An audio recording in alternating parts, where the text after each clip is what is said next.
In the morning, Frodo woke refreshed.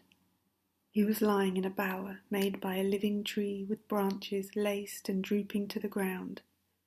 His bed was of ferns and grass, deep and soft and strangely fragrant. The sun was shining through the fluttering leaves, which were still green upon the tree. He jumped up and went out. Sam was sitting on the grass near the edge of the wood. Pippin was standing, studying the sky and weather. There was no sign of the elves. "They have left us fruit and drink and bread," said Pippin. "Come and have your breakfast. The bread tastes almost as good as it did last night." I did not want to leave you any, but Sam insisted. Frodo sat down beside Sam and began to eat. "What is the plan for today?" asked Pippin. "To walk to Bucklebury as quickly as possible," answered Frodo, and gave his attention to the food. "Do you think we shall see anything of those riders?" asked Pippin cheerfully. Under the morning sun, the prospect of seeing a whole troop of them did not seem very alarming to him. "Yes, probably," said Frodo, not liking the reminder. "But I hope to get across the river without their seeing us." "Did you find out anything about them from Gildor?" "Not much, only hints and riddles," said Frodo evasively. "Did you ask about the sniffing?" "We didn't discuss it," said Frodo with a mouth full of food. "You should have. I'm sure it is very important." "In that case, I'm sure Gildor would have refused to explain it," said Frodo sharply. "And now leave me in peace for a bit. I don't want to answer a string of questions while I'm eating. I want to think." "Good heavens," said Pippin. "At breakfast?" He walked away towards the edge of the green. From Frodo's mind, the bright morning, treacherously bright, he thought, had not banished the fear of pursuit, and he pondered the words of Gildor. The merry voice of Pippin came to him. He was running on the green turf and singing. "No, I could not," he said to himself. "It is one thing to take my young friends walking over the Shire with me, until we are hungry and weary, and food and bed are sweet. To take them into exile, where hunger and weariness may have no cure, is quite another. Even if they are willing to come, the inheritance is mine alone. I don't think I ought even to take Sam." He looked at Sam Gamgee and discovered that Sam was watching him. "Well, Sam," he said, "what about it? I'm leaving the Shire as soon as ever I can. In fact, I have made up my mind now not even to wait a day at Crickhollow, if it can be helped." "Very good, sir." "You still mean to come with me?" "I do." "It's going to be very dangerous, Sam." "It's already very dangerous. Most likely neither of us will come back." "If you don't come back, sir, then I shan't, that's certain," said Sam. "Don't you leave him," they said to me. "Leave him," I said. "I never meant to. I'm going with him if he climbs to the moon. And if any of those black riders try to stop him, they'll have Sam Gamgee to reckon with," I said. They laughed. "Who are they? And what are you talking about?" "The elves, sir. We had some talk last night, and they seemed to know you were going away, so I didn't see the use of denying it. Wonderful folk, elves, sir, wonderful." "They are," said Frodo. "Do you like them still, now you've had a closer view?" "They seem a bit above my likes and dislikes, so to speak," answered Sam slowly. "It don't seem to matter what I think about them. They are quite different from what I expected. So old and young, and so gay and sad, as it were." Frodo looked at Sam, rather startled, half expecting to see some outward sign of the odd change that seems to have come over him. It did not sound like the voice of the old Sam Gamgee that he thought he knew, but it looked like the old Sam Gamgee sitting there, except that his face was unusually thoughtful.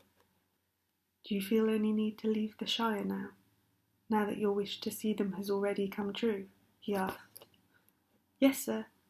I don't know how to say it, but after last night I feel different. I seem to see ahead in a kind of way. I know we are going to take a very long road, into darkness, but I know I can't turn back. It isn't to see elves now, nor dragons, nor mountains that I want. I don't rightly know what I want, but I have something to do before the end, and it lies ahead, not in the Shire. I must see it through, sir, if you understand me. I don't altogether, but I understand that Gandalf chose me a good companion. I am content. We will go together. Frodo finished his breakfast in silence. Then, standing up, he looked over the land ahead and called to Pippin. All ready to start, he said as Pippin ran up. We must be getting off at once. We slept late, and there are a good many miles to go. You slept late, you mean, said Pippin. I was up long before, and we were only waiting for you to finish eating and thinking. I have finished both now, and I'm going to make for Bucklebury Ferry as quickly as possible.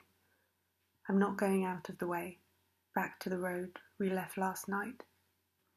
I'm going to cut straight across country from here. Then you're going to fly, said Pippin. You won't cut straight on foot anywhere in this country. We can cut straighter than the road anyway, answered Frodo. The ferry is east from Woodhall, but the hard road curves away to the left. You can see a bend of it away north over there. It goes round the north end of the Marish, so as to strike the causeway from the bridge above Stock. But that is miles out of the way. We could save a quarter of the distance if we made a line for the ferry from where we stand. Short cuts make long delays, argued Pippin. The country is rough round here, and there are bogs and all kinds of difficulties down in the Marish. I know the land in these parts, and if you're worrying about black riders, I can't see that it's any worse meeting them on the road than in the wood or a field. It's less easy to find people in the woods or fields, answered Frodo, and if you're supposed to be on the road, there's some chance that you'll be looked for on the road and not off it. All right, said Pippin. I will follow you in every bog and ditch, but it is hard, and I had counted on passing the Golden Perch at Stock before sundown. The best beer in the East Farthing, or used to be. It's a long time since I tasted it. That settles it, said Frodo. Short cuts make delays, but inns make longer ones. At all costs we must keep you away from the Golden Perch. We want to get to Bucklebury before dark. What do you say, Sam? I'll go along with you, Mr. Frodo, said Sam, in spite of private misgivings and a deep regret for the best beer in the East Farthing. Then, if we are going to toil through bog and briar, let's go now, said Pippin. It was already nearly as hot as it had been the day before, but clouds were beginning to come up from the west. It looked likely to turn to rain. The hobbits scrambled down a steep green bank and plunged into the thick trees below. Their course had been chosen to leave Woodhall to their left, and to cut, slanting through the woods that clustered along the eastern side of the hill, until they reached the flats beyond. Then they could make straight for the ferry over country that was open, except for a few ditches and fences. Frodo reckoned they had 18 miles to go in a straight line. He soon found that the thicket was closer and more tangled than it had appeared. There were no paths in the undergrowth, and they did not get on very fast. When they had struggled to the bottom of the bank, they found a stream running down from the hills behind them, in a deeply dug bed, with steep, slippery sides overhung with brambles. Most inconveniently, it cut across the line they had chosen. They could not jump over it, nor indeed get across it at all without getting wet, scratched and muddy. They halted, wondering what to do. First check, said Pippin, smiling grimly. Sam Gamgee looked back. Through an opening in the trees he caught a glimpse of the top of the green bank from which they had climbed down. "Look," he said, clutching Frodo by the arm. They all looked, and on the edge high above them they saw against the sky a horse standing. Beside it stooped a black figure. They at once gave up any idea of going back. Frodo led the way, and plunged quickly into the thick bushes beside the stream. "Phew," he said to Pippin. "We were both right. The short cut has gone crooked already, but we got under cover only just in time. You've got sharp ears, Sam. Can you hear anything coming?" They stood still, almost holding their breath as they listened. But there was no sound of pursuit. "I don't fancy he would try bringing his horse down that bank," said Sam. "But I guess he knows we came down it. We had better be going on." Going on was not altogether easy. They had packs to carry, and bushes and brambles were reluctant to let them through. They were cut off from the wind by the ridge behind, and the air was still and stuffy.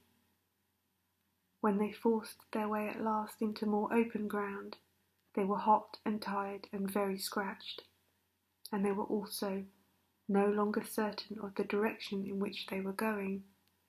The banks of the stream sank. As it reached the levels and became broader and shallower, wandering off towards the Marish and the river.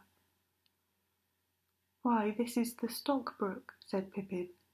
"If we're going to try and get back on our course, we must cross at once and beg right."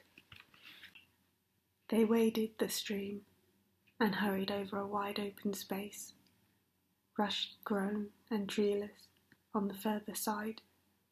Beyond that they came again to a belt of trees, tall oaks for the most part, with here and there an elm tree or an ash. The ground was fairly level, and there was a little overgrowth, but the trees were too close for them to see far ahead. The leaves blew upwards in a sudden gust of wind, and spots of rain began to fall from the overcast sky. Then the wind died away, and the rain came streaming down. They trudged along as fast as they could, over patches of grass and through thick drifts of old leaves, and all about them the rain pattered and trickled. They did not talk, but kept glancing back and from side to side. After half an hour, Pippin said, "I hope we have not turned too much towards the south, and are not walking longwise through this wood. It is not a very broad belt. I should have said no more than a mile at the widest. We ought to have been through it by now." "It's no good our starting to go in zigzags," said Frodo. "That won't mend matters. Let us keep on as we are going. I'm not sure that I want to come out into the open yet." They went on for perhaps another couple of miles. Then the sun gleamed out of the ragged clouds again, and the rain lessened. It was now past midday, and they felt it was high time for lunch. They halted under an elm tree. Its leaves, though fast turning yellow, were still thick, and the ground at its feet was fairly dry and sheltered. When they came to make their meal, they found that the elves had filled their bottles with a clear drink, pale golden in colour. It had the scent of a honey made of many flowers, and was wonderfully refreshing. Very soon they were laughing and snapping their fingers at rain, and at black riders. The last few miles, they felt, would soon be behind them. Frodo propped his back against the tree trunk and closed his eyes. Sam and Pippin sat near, and they began to hum, and then to sing softly. "Ho, ho, ho, to the bottle I go, to heal my heart and drown my woe. Rain may fall and wind may blow, and many miles be still to go, but under a tall tree I will lie, and let the clouds go sailing by." "Ho, ho, ho," they began again louder. They stopped short suddenly, Frodo sprang to his feet. A long-drawn wail came down the wind, like the cry of some evil and lonely creature. It rose and fell, and ended on a high piercing note. Even as they sat and stood, as if suddenly frozen, it was answered by another cry, fainter and further off, but no less chilling to the blood. There was then a silence, broken only by the sound of the wind in the leaves. "What do you think that was?" Pippin asked at last, trying to speak lightly, but quivering a little. If it was a bird, it was one that I'd never heard in the Shire before. "It was not a bird or beast," said Frodo. "It was a call, or a signal. There were words in that cry, though I could not catch them. But no hobbit has such a voice." No more was said about it. They were all thinking of the riders, but no one spoke of them. They were now reluctant either to stay or go on. But sooner or later they had got to get across the open country to the ferry, and it was best to go sooner and in daylight. In a few moments they had shouldered their packs again and were off. Before long the wood came to a sudden end. Grassland stretched before them. They now saw that they had, in fact, turned too much to the south. Away over the flats they could glimpse the low hill of Bucklebury across the river. It was now to their left. Creeping cautiously out from the edge of the trees, they set off across the open as quickly as they could. At first they felt afraid, away from the shelter of the wood. Far back behind them stood the high place where they had breakfasted. Frodo half expected to see the small figure of a horseman on the ridge dark against the sky, but there was no sign of one. The sun, escaping from the breaking clouds as it sank towards the hill they had left, was now shining brightly again. Their fear left them, though they still felt uneasy, but the land became steadily more tame and well-ordered. Soon they came into well-tended fields and meadows. There were hedges and gates and dikes for drainage. Everything seemed quiet and peaceful, just an ordinary corner of the Shire. Their spirits rose with every step. The line of the river drew nearer, and the black riders began to seem like phantoms of the woods now left far behind. They passed along the edge of a huge turnip field and came to the stout gate.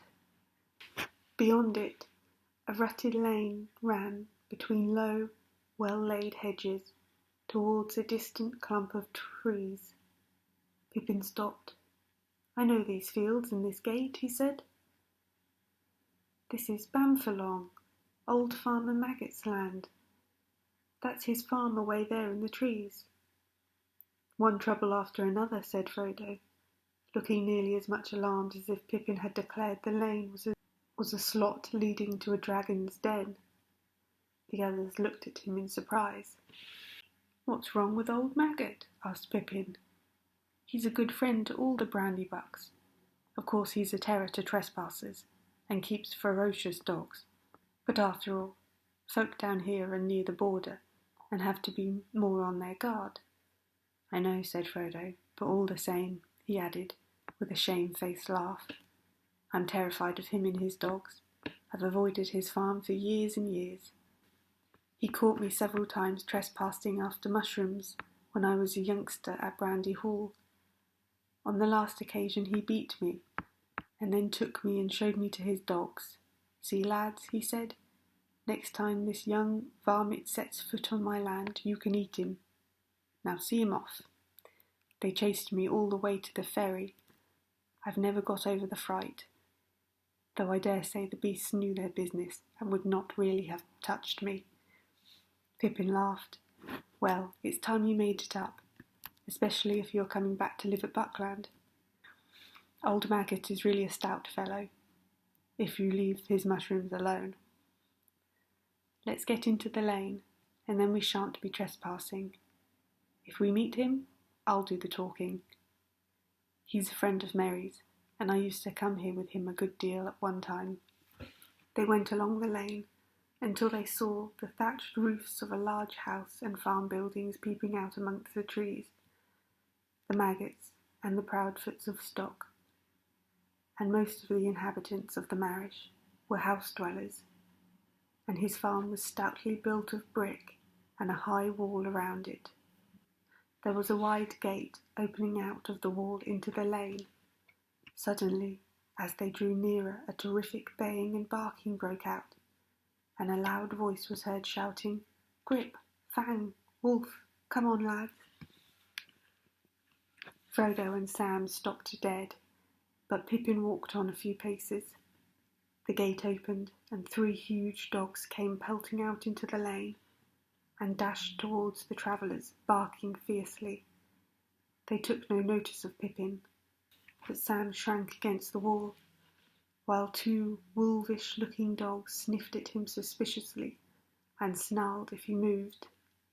The largest and most ferocious of the 3 halted in front of Frodo, bristling and growling.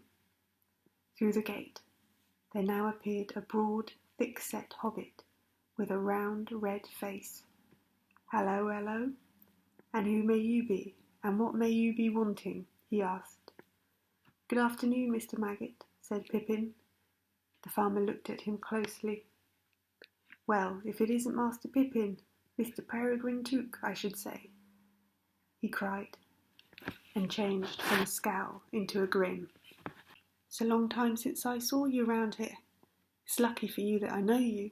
I was going to set my dogs on any strangers. There are some funny things going on today. Of course, we do get queer folk wandering in these parts at times. Too near the river," he said, shaking his head. "But this fellow was the most outlandish I've ever set eyes on. He won't cross my land without leave a second time, not if I can stop it." "What fellow do you mean?" asked Pippin. "Then you haven't seen him," said the farmer. "He went up the lane towards the causeway not a long while back. He was a funny customer, and asking funny questions. Perhaps you'll come along inside, and we'll pass the news more comfortably. I've a drop of good ale on tap, if you and your friends are willing, Mr. Took." It seemed plain that the farmer would tell them more, if allowed to do it in his own time and fashion, so they all accepted the invitation. "What about the dogs?" asked Frodo anxiously. The farmer laughed. "They won't harm you, not unless I tell them to. Here, Grip, Fang, heel," he cried. "Heel, Wolf." To the relief of Frodo and Sam, the dogs walked away and let them go free. Pippin introduced the other 2 to the farmer. "Mr. Frodo Baggins," he said. "You may not remember him, but he used to live at Brandy Hall." At the name Baggins, the farmer startled and gave Frodo a sharp glance. For a moment, Frodo thought that the memory of the stolen mushrooms had been aroused, and that the dogs would be told to see him off. But Farmer Maggot took him by the arm. "Well, if that isn't queerer than ever," he exclaimed. "Mr. Baggins, is it? Come inside, we must have a talk." They went into the farmer's kitchen and sat by the wide fireplace. Mrs. Maggot brought out beer in a huge jug and filled 4 large mugs. It was a good brew, and Pippin found himself more than compensated for missing the golden perch. Sam sipped his beer suspiciously. He had a natural mistrust of the inhabitants of other parts of the Shire, and also he was not disposed to be quick friends with anyone who had beaten his master, however long ago. After a few remarks about the weather and the agricultural prospects, which were no worse than usual, Farmer Maggot put down his mug and looked at them all in turn. "Now, Mr. Peregrine," he said, "where might you be coming from, and where might you be going to? Were you coming to visit me? For if so, you had gone past my gate without me seeing you." "Well, no," answered Pippin. "To tell you the truth, since you've guessed it, we got into the lane from the other end. We had come over your fields, but that was quite by accident. We lost our way in the woods, back near Woodhall, trying to take a shortcut to the ferry. If you were in a hurry, the road would have served you better, said the farmer, but I wasn't worrying about that. You have leave to walk over my land if you have a mind, Mr. Peregrine, and you, Mr. Baggins, though I dare say you still like mushrooms. He laughed. Ah, yes, I recognise the name. I recollect the time when young Frodo Baggins was one of the worst young rascals of Buckland, and it wasn't mushrooms I was thinking of. I had just heard the name Baggins before you turned up. What do you think that funny customer asked me? They waited anxiously for him to go on. Well, the farmer continued, approaching his point with slow relish. He came riding up on a big black horse at the gate, which happened to be open, and right up to my door. All black he was himself too, and cloaked and hooded up, as if he did not want to be known. Now what in the Shire can he want, I thought to myself. We don't see many of the big folk over the border, and anyway, I'd never heard of any like this black fellow. Good day to you, I says, going out to him. This lane don't lead anywhere, and wherever you may be going, your quickest way will be back on the road. I didn't like the look of him, and when Grip came out, he took one sniff and let out a yelp as if he'd been stung. He put down his tail and bolted off howling. The blackfellow sat quite still. I come from yonder, he said, slow and stiff-like, pointing back west over my fields, if you please. Have you seen Baggins? He asked in a queer voice, and bent down towards me. I could not see any face, for his hood fell down so low, and I felt a sort of shiver down my back. But I did not see why he should come riding over my land so bold. Be off, I said. There are no Bagginses here. You are in the wrong part of the Shire. You had better go back west to Hobbiton. But you can go by the road this time. Baggins has left, he answered in a whisper. He is coming. He is not far away. I wish to find him. If he passes, will you tell me? I will come back with gold. No, you won't, I said. You'll go back where you belong, double quick. I'll give you 1 minute before I call my dogs. He gave a sort of hiss. It might have been laughing, and it might not.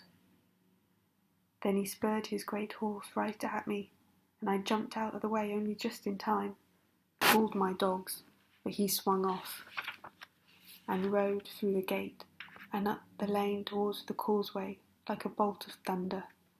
What do you think of that? Frodo sat for a moment looking at the fire, but his only thought was how on earth would they reach the ferry. I don't know what to think, he said at last. Then I'll tell you what to think, said Maggot. You should never have gone mixing yourself with Hobbiton folk, Mr. Frodo. Folk are queer up there. Sam stirred in his chair and looked at the farmer with an unfriendly eye. But you were always a reckless lad. When I heard you had left the Brandybucks and gone off to that old Mr. Bilbo, I said that you were going to find trouble. Mark my words. This all comes of those strange doings of Mr. Bilbo's. His money was got in some strange fashion in foreign parts, they say. Maybe there's some that want to know what has become of the gold and jewels that he buried in the hill of Hobbiton, as I hear. Frodo said nothing. The shrewd guesses of the farmer were rather disconcerting. Well, Mr. Frodo, Maggot went on, I'm glad that you've had the sense to come back to Buckland. My advice is, stay there. And don't get mixed up with these outlandish folk. You'll have friends in these parts. If any of these black fellows come after you again, I'll deal with them. I'll say you're dead, or have left the Shire, or anything you like. And that might be true enough. For as like as not it's old Mr. Bilbo they want news of. Maybe you're right, said Frodo, avoiding the farmer's eye and staring at the fire. Maggot looked at him thoughtfully. Well, I see you've ideas of your own, he said. It's as plain as my nose that no accident brought you and that rider here on the same afternoon. And maybe my news was no great news to you after all. I am not asking you to tell me anything that you have a mind to keep to yourself, but I see you are in some kind of trouble. Perhaps you're thinking it won't be too easy to get to the ferry without being caught." "I was thinking so," said Frodo, "but we've got to try and get there, and it won't be done by sitting and thinking, so I'm afraid we must be going. Thank you very much indeed for your kindness. I've been in terror of you and your dogs for over 30 years, Farmer Maggot, though you may laugh to hear it. It's a pity, for I've missed a good friend, and now I'm sorry to leave you so soon. But I'll come back perhaps one day, if I get a chance." "You'll be welcome when you come," said Maggot. "And now I've a notion. It's near sundown already, and we're going to have our supper, for we mostly go to bed soon after the sun. If you and Mr. Peregrine and all could stay and have a bite with us, we would be pleased." "And so should we," said Frodo, "but we must be going at once, I'm afraid.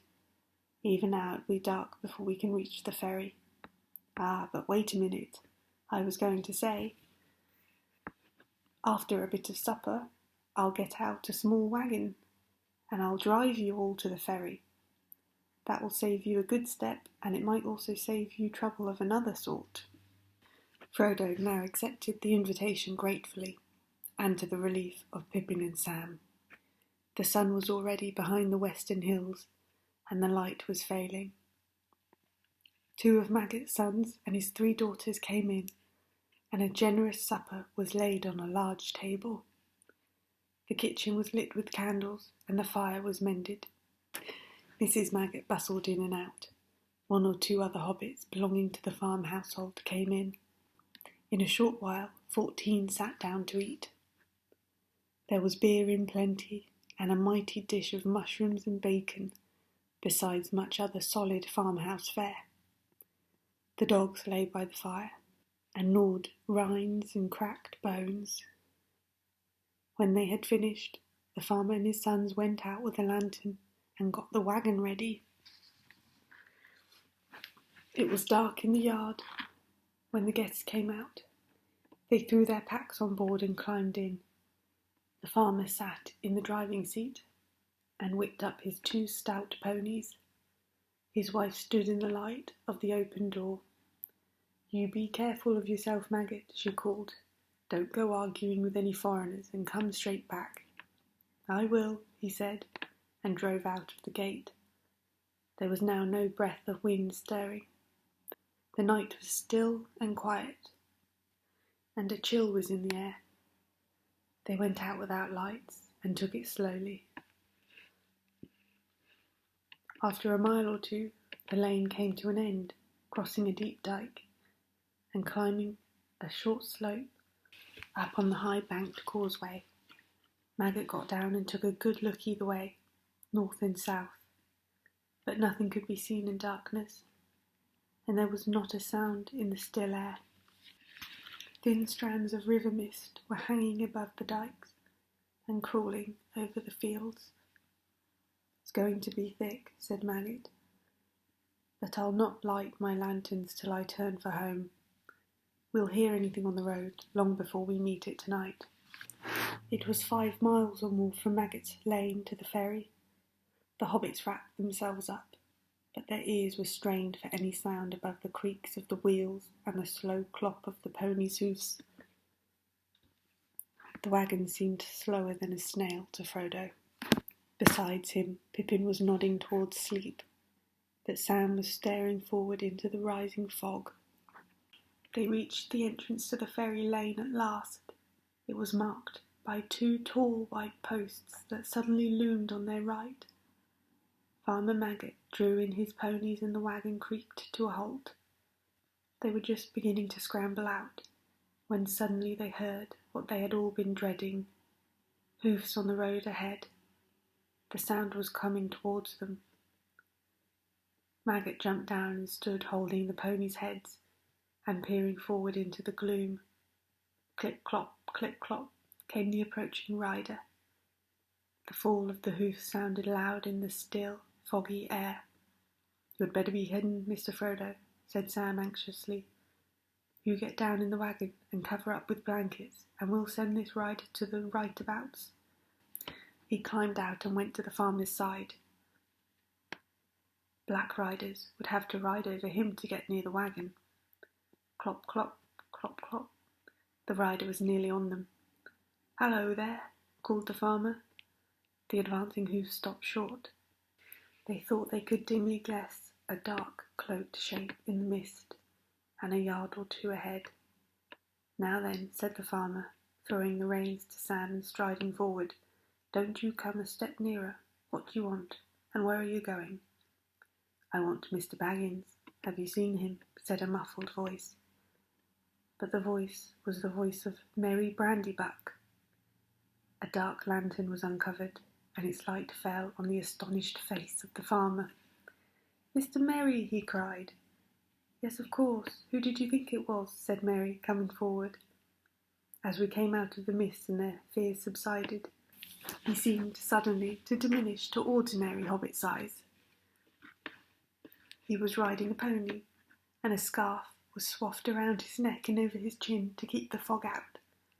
Frodo sprang up out of the wagon to greet him. "So there you are at last," said Mary. "I was beginning to wonder if you would turn up at all today, and I was just going back to supper, when it grew foggy and I came across and rode up towards Stock to see if you had fallen in any ditches. But I'm blessed if I know which way you had come. Where did you find them, Mr. Maggot? In your duck pond?" "No, I caught 'em trespassing," said the farmer, "and nearly set my dogs on 'em. But they'll tell you all the story, I've no doubt. Now, if you'll excuse me, Mr. Mary, Mr. Frodo and all, I'll best be turning for home. Mrs. Maggot will be worrying with the night getting thick." He backed the wagon into the lane and turned it. "Well, good night to you all," he said. "It's been a queer day, and no mistake. But all's well as ends well, though perhaps we should not say that until we reach our own doors. I'll not deny that I'll be glad now when I do." He lit his lanterns and got up. Suddenly he produced a large basket from under the seat. "I was nearly forgetting," he said. "Mrs. Maggot put this up for Mr. Baggins, and her compliments." He handed it down and moved off, followed by a chorus of thanks and good nights. They watched the pale rings of light around his lantern as they dwindled into the foggy night. Suddenly Frodo laughed.